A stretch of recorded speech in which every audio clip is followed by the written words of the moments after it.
बिस्मिल्लाहिर्रहमानिर्रहीम। मैं हूं अली शेर और आप मेरा यूट्यूब चैनल देख रहे हैं। आज की बहुत ही इंपॉर्टेंट जो सबसे बड़ी खबर बनने जा रही है और वो खबर है कि chief justice of Pakistan mister justice Umar Ata Bandial की सरबराही में जस्टिस मुनीब अख्तर और जस्टिस एजाजुल एहसन, ये तीन रुकनी बेंच उस मशहूर केस का फैसला सुनाने जा रहे हैं, आज खुद नोटिस केस का, जो इस वक्त टॉक ऑफ द टाउन ही नहीं, talk of the world news बनी हुई है। और वो न्यूज है दो सूबाई असम्बलियों के इंतखाबात में ताखीर के मामले की। और उस केस का फैसला जो है वो आज आने जा रहा है।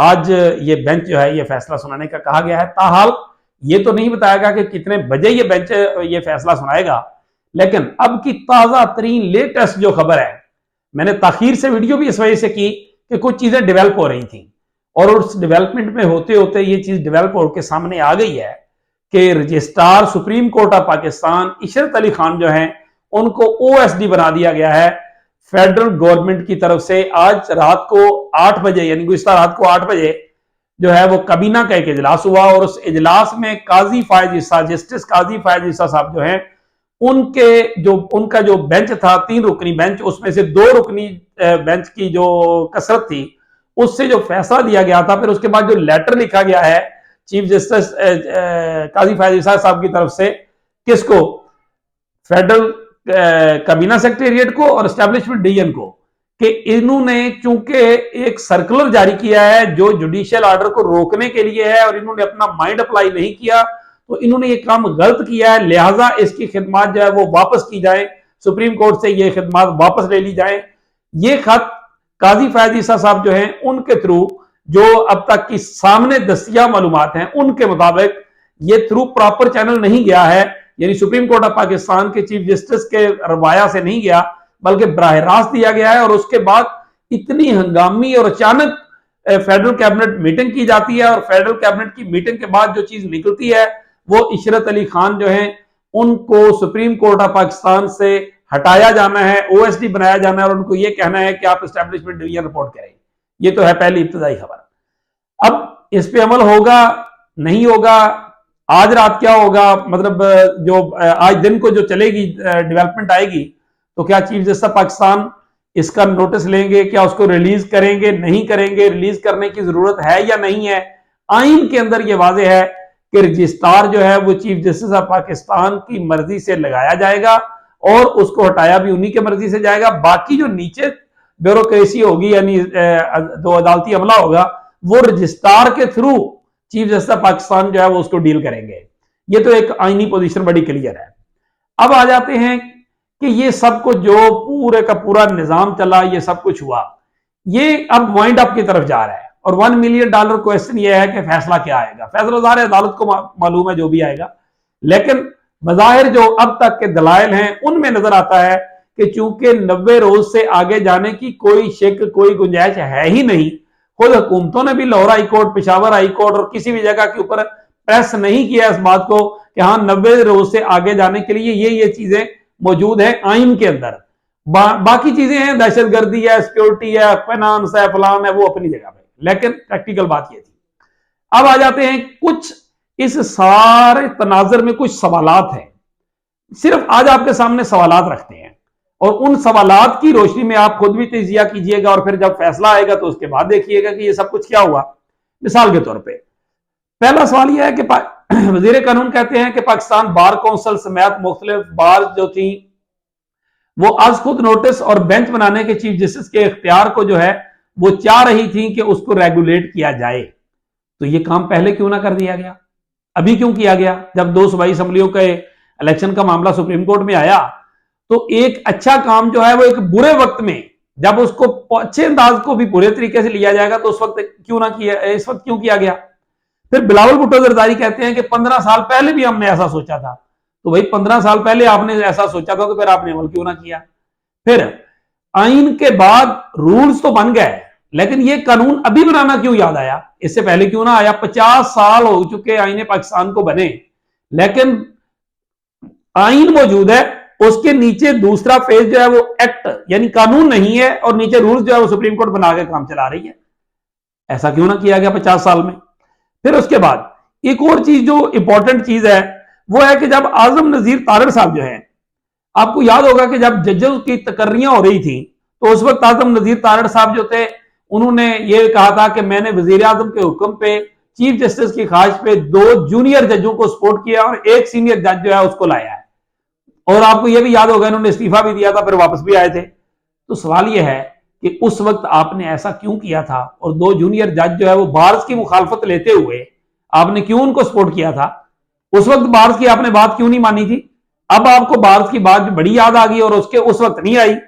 एक और चीज, अगर ये फैसला मान लिया जाए 4-3 का जो हुकूमती मौकफ है तो फिर तो ये मामला 7 और 9 और उसके इस तरह से पीछे जाएगा और सिर्फ यहां नहीं जाएगा। फिर सवाल तो ये भी है कि जितने इख्तलाफी नोट आज तक हुए हैं, जितने इजाफी नोट हुए हैं, उन सबको भी गिनना होगा। फिर सवाल ये भी है कि अगर ये 2 जजेस मौजूद थे गायबाना तौर पे, तो जब ये बेंच 5 रुकनी बेंच रिकॉन्स्टिट्यूट हुआ था, दोबारा तश्कील पाया था, दोबारा बना था, तो उस वक्त आपने हुकूमती साइड ने ये क्यों नहीं कहा कि वो 2 जज जो है वो कहां हैं, उनकी कुर्सियां क्यों नहीं लगी हुई, वो यहां क्यों नहीं बैठे हुए? ऐसा क्यों था? अच्छा, एक और चीज जो है वो इंपॉर्टेंट है कि इलेक्शन कमीशन ने, अगर ये 4-3 वाला ही मामला था तो इलेक्शन कमीशन ने ये सुप्रीम कोर्ट में क्यों कहा और ये शेड्यूल क्यों दिया और कागजात नामजदगी क्यों जमा हुए कि जिसमें इलेक्शन कमीशन ने कहा कि 3-2 के फैसले को समझते हुए पैरा 1 जो था उसमें लिखा हुआ था तो हमने उसके मुताबिक कागजात और तारीख और सब कुछ जो है वो उस पर अमल किया। फिर ये क्यों था? फिर पीपीपी ने ये जो एतराज, पीपीपी और पीडीएम जो है, उन्होंने ये एतराज क्यों नहीं उठाया था कोर्ट के अंदर? फिर आपको याद होगा कि फैसल करीम कुंडी समेत पीपल्स पार्टी की अक्सरियत ये कहा करती थी कि हम तो आइन की बात करते हैं और 90 रोज में इलेक्शन होना चाहिए, हम तो इसके हामी हैं। तो फिर ये इससे क्यों भाग गए? फिर सवाल तो ये भी है कि जब ये एक अच्छा कानून के बकौल रेगुलेट करने का काम हो रहा था तो इसे कायमा कमेटी में क्यों छुपाया गया, खासतौर पर नवाज शरीफ को अपील देने का हक? फिर ईवान में बिलावल भुट्टो जरदारी ने जो इख्तलाफ राय किया सबके सामने, फिर वो ईवान में ऐसा क्या हुआ कि जिसमें उनके जो है वो क्या तय पाया, क्या सौदेबाजी हुई कि जिसमें उन बिलावल साहब जो 2 मिनट पहले नहीं मान रहे थे, 2 मिनट बाद वो नवाज शरीफ को अपील और जहांगीर तरीन समेत सबको अपील देने पर राजी हो गया। आखिर वो क्या था? फिर एक और चीज जो थी, जब खुद काजी फायज ईसा साहब ने, जस्टिस काजी फायज ईसा साहब ने एक आज खुद नोटिस लिया था एक बेंच में जिससे ये कहानी शुरू हुई थी, तो उस वक्त ये कहा गया था कि एक जज को इख्तियार नहीं है बल्कि ये इख्तियार चीफ जस्टिस को है। फिर ये मामला जो था ये 5 रुकनी बेंच को गया, 5 रुकनी बेंच ने डिसाइड किया कि आइंदा से कोई जज अगर कोई आज खुद नोटिस या कोई इंपॉर्टेंट मैटर समझेगा तो वो उसको ले तो सकता है लेकिन उसको चीफ जस्टिस को भेजेगा और फिर चीफ जस्टिस का इख्तियार होगा कि वो आगे कोई स्पेशल बेंच बनाते हैं, वो क्या करते हैं नहीं करते हैं, जो भी है। खुद काजी फायज ईसा साहब का जो बेंच था वो उसी ही इस तरह के एक 20 नंबरों के हाफिज़े कुरान को देने का मामला जो मेडिकल का था उसकी पैदावार था। तो जब वो वहां पे वो यानी ये बजाते खुद उसकी पैदावार ही उसकी था, तो फिर 5 जजों का जो फैसला था उसको नजरअंदाज करते हुए ये फैसला क्यों दे दिया गया? और फिर फैसला उनके सामने 20 नंबरों का था, ना कि 184 की तशरीह और उसके मेन स्ट्रक्चर और पैमाने का, उसको पूरे के पूरे को खंगालने का, ऐसा नहीं था। फिर अगर हम बात करें कि ये बिल्कुल ऐसा ही है कि जैसे गुलाम मोहम्मद डोगर जो था, गुलाम मोहम्मद डोगर, उनके केस में ये जस्टिस एजाजुल हसन और इन्होंने जो नोटिस लिया था और वो चीफ जस्टिस को भेजा था, ये एक नजीर थी कि चीफ जस्टिस को इख्तियार दिया गया है। फिर उसके बाद अगर हम बात करें कि 184(3) के हवाले से, तो उसमें जब पाबंद कर दिया गया था कि ये जज ले सकते हैं मैटर लेकिन चीफ जस्टिस को भेजेंगे, फिर इसकी खिलाफवर्जी क्यों की गई? फिर एक सवाल और इंपॉर्टेंट है कि क्या जो मरियम नवाज कहती हैं कि 28 नवंबर के बाद मेरी हुकूमत आई है, ये जो सारी क्या कहेंगे कि मजाहमत और खुली एक तरह से बदमाशी और चीजें जो हो रही हैं, क्या ये किसी इमाम पे हो रही हैं? मरियम नवाज साहबा को कोई आशीर्वाद हासिल है जिसकी वजह से ये सब कुछ हो रहा है इतनी डटाई के साथ के नहीं कराएंगे इलेक्शन, नहीं होता इलेक्शन? फिर सवाल ये है, आप 173 अरब रुपए के तरक्याती फंड जो है वो अरकान पार्लियामेंट को दे सकते हैं, 74 अरब रुपए का आटा फ्री दे सकते हैं, 10 अरब रुपए के लैपटॉप दे सकते हैं, तरक्याती स्कीमों के पैसे दे सकते हैं, नहीं दे सकते तो 20 अरब रुपया नहीं दे सकते कि जिससे इलेक्शन कराया जाए। हाँ, इस पे एक और चीज ज़हन में आई, वो ये है कि एक मिसाल जो है, बल्कि इसको लास्ट पे रखते हैं। एक और चीज जो है, अगर रजिस्ट्रार को हटाने पे सुप्रीम कोर्ट ने एक्शन ले लिया, यानी चीफ जस्टिस पाक ने एक्शन ले लिया, तो फिर क्या होगा? क्या उनके एक्शन को माना जाएगा? और फिर अगर देखा जाए, जो काजी साहब ने जो लेटर लिखा और काबीना ने फौरी फौरी इशरत अली खान जो है उनको हटा दिया, काबीना बुला के, कल फिर यानी आज फिर काबीना जो है वो बुला ली गई है, ठीक है। तो इतनी जल्दी माजी में इन्होंने कब किया है हुकूमतों ने, काबीना ने, ठीक है। अच्छा, फिर रजिस्ट्रार का क्या कसूर बेचारे का? रजिस्ट्रार तो इतना ही कर सकता है ना कि उसको चीफ जस्टिस साहब ने हुक्म दिया, उन्होंने सर्कुलर के जरिए सर्कुलर जारी कर दिया, यही उनकी ड्यूटी थी। इसी पे कहते हैं ना कि वो कहते हैं ना कि डिगिया खोते तो गुस्सा कम आते, मतलब काम किसका और सजा किसको। अच्छा, एक और चीज जो है वो बड़ी इंपॉर्टेंट है कि अगर एक सवाल किया गया कि जी इन दो जजों को निकाल कर, यानी वजीर आजम ने आज भी कहा, यानी जो कौमी असम्बली का इजलास था कल, उसमें कहा कि इन दो जजों को यानी इजाजुल हसन और मुजाहिर को निकाल के बाकी जो है वो फुल बेंच बना दिया जाए। तो फिर जनाब काजी साहब को और उनके साथ जिस साथी जज ने फैसला दिया था उनको भी निकालना पड़ेगा, ठीक है। फिर एक और इंपॉर्टेंट चीज, क्या नवाज शरीफ ये धमकी दे रहे हैं कि $500 तक डॉलर चला जाएगा अगर ये फैसला दिया गया? मतलब एक बाहर बैठा हुआ जो एक इश्तिहारी है, जिसकी जो मफरूर है, जो ₹50 के स्टाम्प पे गया था और मुंह चढ़ा रहा है इस निजाम का, इन अदालतों का, और ये अदालतें शर्मिंदगी के मारे उसकी तरफ मुंह नहीं करती, उसको बुलाने के लिए कोई प्रोसेस नहीं करती, ठीक है। वो अब डिक्टेट कर रहा है कि जनाब जो है ना वो जज कौन सा होगा, मर्जी का, और ये फैसला आया तो ये होगा, ये नहीं होगा तो ये होगा। मतलब आपकी मर्जी का फैसला आएगा तो आप मानेंगे, नहीं आएगा तो नहीं मानेंगे। इसका मतलब हर किसी को इख्तियार दे दो, फिर चोरों, डकैतों, दहशतगर्दों, सबको उनको मर्जी का जज दे दो, मर्जी के फैसले दे दो। वो नहीं मानते तो ठीक है, आगे चल पड़ो। मतलब अजीब बात है। किसको कहते हैं इस तरह के ऑर्डर जो है वो कौन करता है? फिर कहते हैं कि जी हमें सिसिलियन माफिया कहा हासिम सईद खोसा ने। अजीब मजाक है। अच्छा, एक और इंपॉर्टेंट नुकता, कहीं ऐसा तो नहीं है कि आईएमएफ वाला जो मामला है, खासतौर पर दोस्त ममालिक से पैसे लेकर आईएमएफ को यकीन दहानी कराने वाला, वो दोस्तों की तरफ जाने की बजाय सागडार साहब जो है वो अमेरिका जाने की तैयारी कर रहे हैं और वहां पे जाके आईएमएफ को कुछ यकीन दहानियां कराना चाह रहे हैं, ठीक है। तो उस सारी सिचुएशन में अगर वो वहां जाते हैं तो फिर पैसे कहां से आएंगे? अगर आईएमएफ मान भी जाता है, अभी आपने पेट्रोल पे सब्सिडी वाला जो कट्टा था चलता चलाता रास्ते में, वो खोल दिया। मतलब जो अलामती चीजें हैं, जो दिखलावे की चीजें हैं, जैसे आटा है, वो एहसास प्रोग्राम, राशन प्रोग्राम का उठा के इधर आटा दे दिया, और जो दुकानों के ऊपर सस्ता आटा देते थे वो बंद कर दिया, लोगों को भरने के लिए लाइनों में छोड़ दिया।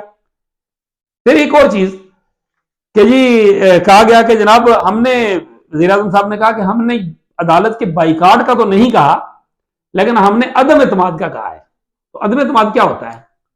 मतलब बड़े भाई साहब जो है उन्होंने कहा, बड़े भाई साहब ने, नवाज शरीफ साहब ने लंदन से, कि जब हम बेंच को नहीं मानते तो हम फैसले को कैसे मानेंगे? तो अब इसका क्या मतलब है कि शहबाज शरीफ साहब भी फिर यही कह रहे हैं। फिर वो बाइकाट वाली बात क्या हुई और सवालिया अदम एतमाद वाली बात क्या हुई? क्या फर्क है इसमें? तो ये वो सारे सवालात हैं जिनके ऊपर गौर करने की जरूरत है। बिल्कुल ऐसे ही है कि बस एक तरफ जो आए जेल में वो करते हुए चल पड़ो। अब अगर इस सारे का निचोड़ निकाले, सर इसका सारे का निचोड़ ये है, फैक्चुअल बात ये है, वो जिस तरह बच्चे को सुबह स्कूल भेजना हो ना, उसको उठाना पड़ता है, उसको कहना पड़ता है मुंह धो लो, ये कर लो, खाना खा लो, खाना नहीं खाएगा, स्कूल जाने की नीयत नहीं होती, बहानेबाजियां ढूंढता है, फिर बैग नहीं उठाता, फिर वालिद उसको खींच खांच के क्लास में पहुंचाता है, और जब क्लास में बच्चे जो है वो उसको साथ बैठा लेते हैं या उस्ताद भी आ जाता है तो फिर वहां बैठ जाता है, ठीक है। यही काम इलेक्शन से फरार के लिए इस हुकूमत का है। जिस तरह वो बच्चा स्कूल नहीं जाना चाहता, इसी तरह ये हुकूमत जो है इलेक्शन की तरफ नहीं जाना चाहती। ये तो इनका हाल है। लेकिन एक और दिलचस्प बात है, ये वो बच्चा था जिसके वालिदैन जब इसको लाए थे तो उस वक्त उन्होंने कहा था कि ये बच्चा मैट्रिक में टॉप करेगा, लेकिन अफसोस कि ये बच्चा तो स्कूल जाने को तैयार नहीं है, तो इसमें टॉप क्या करना है। देखते हैं सुप्रीम कोर्ट ऑफ पाकिस्तान क्या फैसला देती है।